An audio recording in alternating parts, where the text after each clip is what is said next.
E esses signos, eles se estabelecem como sistemas. Então, nós temos um sistema de signo que se constrói. E como é que esse sistema se dá? Né? Toda a construção de significado na sociedade humana provém da sua experiência diária, traduzida num código comum, chamado cultura, e um sistema de signos chamado idioma. Tudo que você e seus antepassados viveram, construíram uma forma de pensar o mundo, mesmo que você seja contra o que um ou outro fez, o fato de ser contra também é uma construção, construíram a sua forma de ver o mundo e também a sua forma de dizer o mundo, porque o idioma, ele é algo que advém da cultura, né? Se você pegar falantes do português de diversos países diferentes, serão diversos portugueses, né? Diversos idiomas portugueses diferentes. Porque, mesmo no Brasil, isso acontece mesmo no Brasil, porque a cultura, ela influencia o idioma. E aí o exemplo da apostila, né? Povos que habitam o Ártico têm dezenas de palavras para branco. Por quê? Porque na experiência diária deles, na experiência de vida deles, é muito importante você definir que tipo de branco. Branco ali tem um significado mais amplo, né? Temos que pensar que não é uma língua tão, pelo menos não de origem, né? Tão regulamentada, tão normatizada quanto o nosso idioma, mas a questão deles terem diversos tipos de branco significa a experiência do branco fofo, da neve que acaba de cair, o branco compactado, o branco de gelo, gelo quebradiço, enfim. A experiência diária construiu um idioma e significações dentro do idioma, certo? Então, assim, a cultura em si, ela é uma comunicação. É uma comunicação não verbal, mas ela é uma comunicação. A forma como você se porta, como você cumprimenta, né? Se você chegar e der um beijinho no rosto é paulista, se der dois é carioca, assim, de uma coisa boba, né? De questão de apertar a mão, questão de abraçar. Então, se você, isso é na nossa cultura, você tem uma questão de proximidades hierarquizadas, né? Quem você só dá a mão, quem você abraça, quem você tem um contato facial. E ao fazer isso, uma outra pessoa da cultura, ele já entende o seu grau de intimidade com a pessoa, né? Determinadas piadas, enfim, determinadas questões que a gente faz, só quem conhece a cultura é que vai ser capaz, né, de entender aquela piada, aquele contexto, né? Uma dessa que eu lembro, logo que lançaram o ChatGPT, alguém foi lá e escreveu, um brasileiro, óbvio, né? Você conhece o Mário? E aí a inteligência artificial respondeu, que Mário? Né? O cara colocou aquilo em rede social dizendo, brasileiros 1x0 ChatGPT. Nenhum outro povo do mundo vai entender a piada do Mário se não for brasileiro. É quinta série nossa, mas é uma coisa da cultura que influencia o entendimento de uma piada que é em si uma comunicação, tá brincando com o novo aí, né? Então, você tem que ter esse pensamento. Novamente, o exemplo da apostila. O branco, o preto, o que é luto, né? Para algumas culturas é uma cor, para outras culturas é outro, como você lida com essas coisas. Então, o tempo todo, quando você constrói um signo, você está construindo o exemplo da pedra. Porque não só você precisa que a pessoa entenda que aquilo é uma pedra, então, você tem um pedaço de mineral e você vira para um cara que só fala inglês e diz pedra. Não vai entender. Aí você pega para esse mesmo cara e você fala rock. Ele vai entender. Porque rock é pedra em inglês. Perfeito. Agora, se você virar, né, para o cara que fala português com a pedra e falar pedra, beleza, ele vai entender. Se você fizer isso aqui, pedra, é uma caixa, não é uma pedra. Você mostrar uma caixa e falar pedra, ele também vai ficar confuso. Então, a construção do signo em significante e significado é algo que tem que buscar uma coerência total. Ao mesmo tempo, o significante tem que ser compreensível e memorizável, que as pessoas precisam discernir esse signo do fundo de cena, né, do mundo delas, um monte de coisa que você vê no dia, você tem que parar e ver aquele signo. Ele tem que lhe ser atraente, ou pelo menos tem que chamar a tua atenção e lhe ser compreensível, e você traduzir em algo exato, no caso, pedra, enfim, que é o exemplo, né? Se eu colocar uma pedra e falar pedra em qualquer outra língua que a pessoa não entenda, não se realiza a comunicação, não vira um signo, é um algo, né? E se eu dou um significado, mas o suporte ao significado não faz sentido ao interlocutor, eu também não crio signo. Eu não vou conseguir com que a pessoa entenda aquilo. Então, eu tenho que sempre buscar uma coerência de ponto a ponto, né? Então, assim, tem até o exemplo da apostila, que é a questão de uma cultura do Zâmbia, né? Que eles têm nome de cor apenas dois, uma cor fria, uma cor quente, né? O Izizaya, não sei a pronúncia correta, tá? Mas não é que eles não sabem falar verde, azul, roxo, eles sabem, azul claro, azul escuro, tudo tem. Só que é uma variação da cor fria, né? Da mesma maneira como a gente tem amarelo claro, amarelo ouro, amarelo gema, amarelo queimado, são vários tipos de amarelo. Eles têm uma gama maior de cores e provavelmente elas devem estar separadas até pela vivência deles, né? Porque as cores quentes que abrange do vermelho aí do vinho, né, até o amarelo, vai entrar um pouco aí o rosa e o lilás, eles estão meio na divisa ali, né? São as cores da terra, são as cores do sol, são as cores da carne, do fogo. Então você vê que são coisas associadas ao calor mesmo. Eles têm uma divisão cultural. Não é que eles não conseguem descrever cores, eles conseguem, às vezes com mais definição do que a gente para algumas coisas. Porém, eles usam um sistema de signos, um sistema de significados diferente. Por isso que a cultura do indivíduo é um fator determinante, né?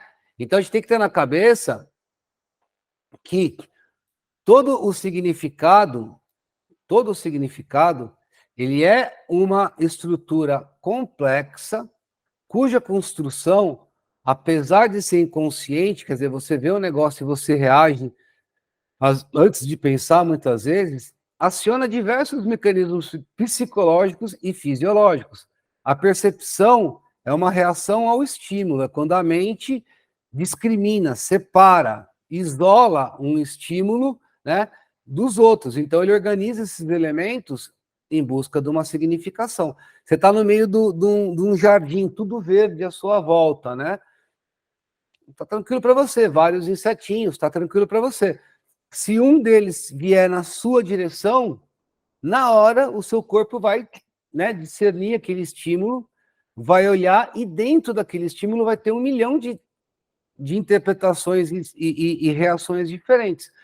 Se ele detecta uma mosca, né, uma forma pequena e escurinha vindo, é um tapa. Se ele detecta uma vespa, algo grande, amarelo e preto, a reação né, de fuga. Né? Se em vez de um inseto é uma bolinha que a molecada jogou, tá vindo na sua cabeça, você vai fugir ou vai bloquear. São coisas que acontecem em segundos. A construção do sentido, ela é inconsciente, sim, às vezes muito rápido, né? Porém, ela aciona um monte de mecanismos psicológicos e fisiológicos. E a gente tem que ter na cabeça que no meio disso entra a cultura, entra o entendimento que o cidadão tem das coisas do mundo, certo? Então, assim, os signos naturais são os que a natureza provê para a gente. O sol, que significa calor, né? A luz difusa, que significa o luar, a cor dos insetos perigosos, enfim. Agora, a gente constrói signos com significados, signos artificiais com significados.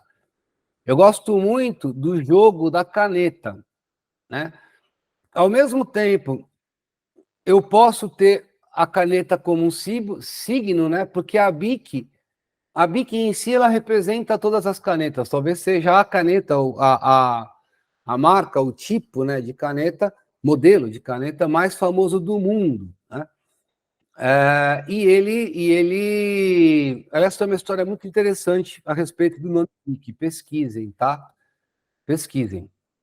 Então, você tem aí uma caneta Bic, que representa a caneta para todos, e a palavra caneta. Se eu olhar a Bic, na hora eu faço o significado Bic, mas eu também faço o significado de caneta. Eu posso representar as canetas em geral por uma Bic, né? Então, eu tenho um signo.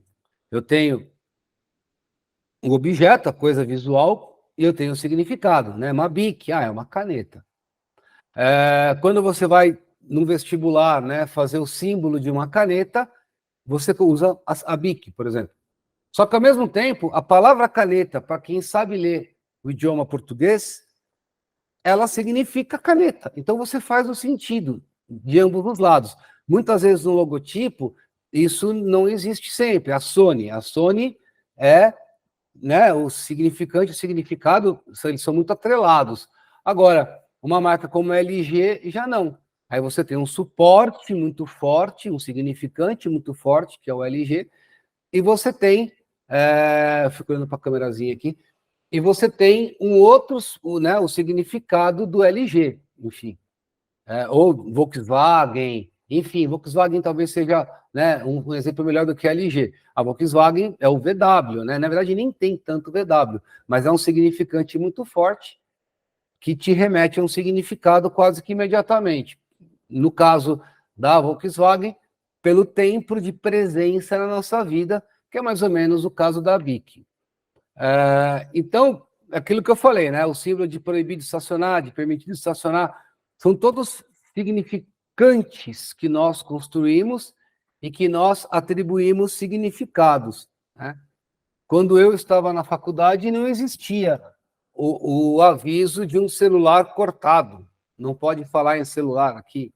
Isso é uma coisa mais moderna, nossa, né? Mas, enfim, a gente vai criando novos signos, né? A gente vai criando novos significados. O significante do TikTok, ele é novo, cara. Ele é novo e muita gente consegue reconhecer esse signo. Se eu mostrar o logotipo do TikTok, pessoas no mundo inteiro vão conseguir te dizer o que é aquilo, né? E aí a gente chega nos tipos diferentes de signos artificiais. Deixa eu ver se dá para colocar toda a interpretação aqui. Aí, aí, né?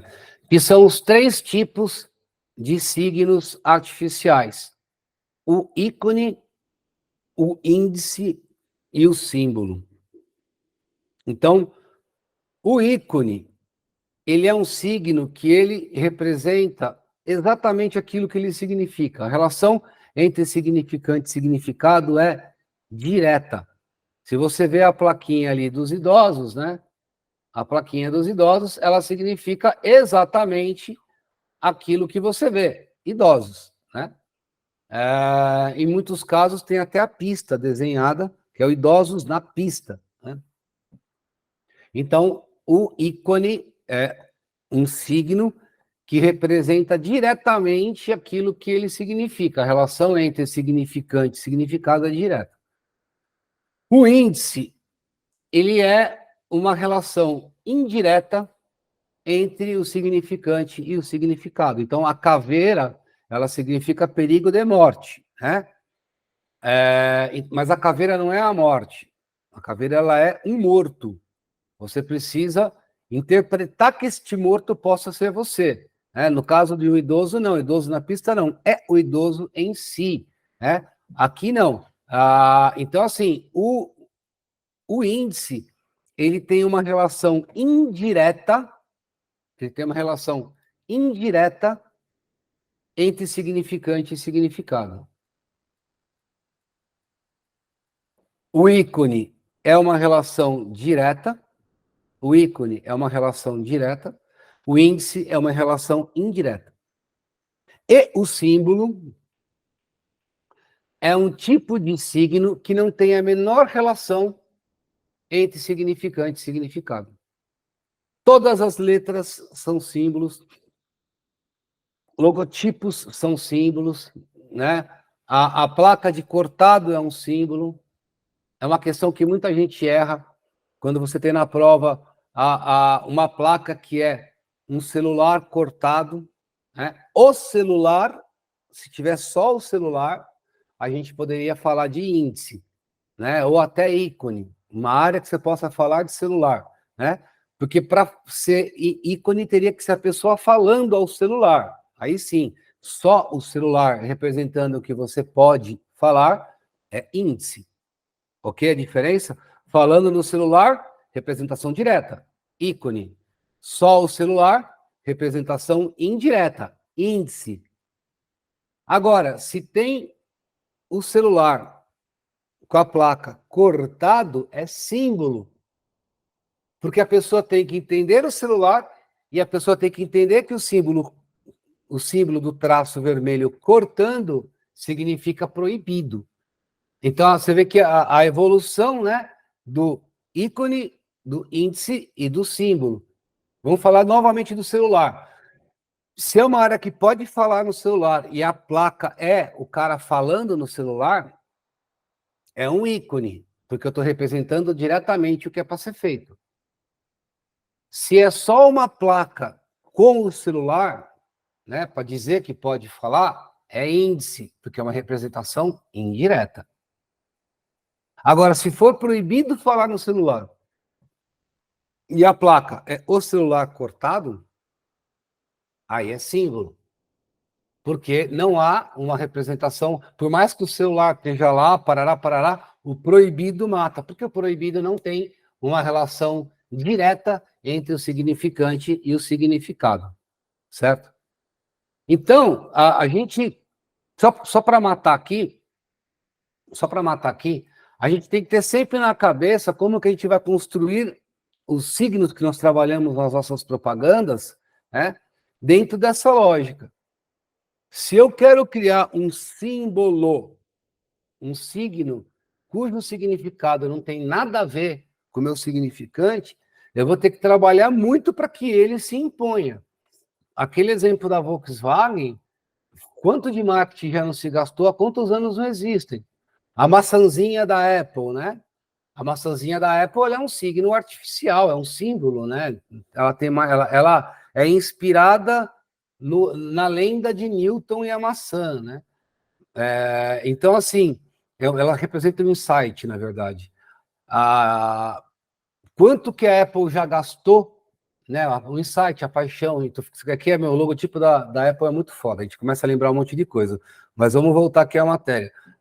Para que essa maçã se impusesse como um símbolo, né, um signo de amplo entendimento, muito marketing foi gasto aí. Então, quanto mais limitado é sua verba e seu escopo de trabalho, mais voltado ao ícone a sua propaganda, o seu trabalho tem que ser, né? Se você faz um logotipo para uma barraca de espetinho, é muito legal que tenha o espetinho lá. Se você está trabalhando com a pastelaria, idem, né? Você está trabalhando com pequenos negócios, às vezes você trazer o produto, né, de uma certa maneira representado no signo que você constrói, é muito positivo para o resultado final, para o resultado geral do trabalho. Então, tome sempre cuidado ao construir o seu trabalho, porque do ícone, passando pelo índice até o símbolo, quanto mais ao símbolo for o seu trabalho, maior necessidade de informação o seu público vai ter que ter para conseguir entender aquilo que você quer passar. Ao passo que quanto mais próximo ao ícone, né, sempre dentro da cultura, do idioma, do entendimento daquela população, né, quanto mais próximo ao ícone, mais fácil será o entendimento que as pessoas irão fazer daquilo.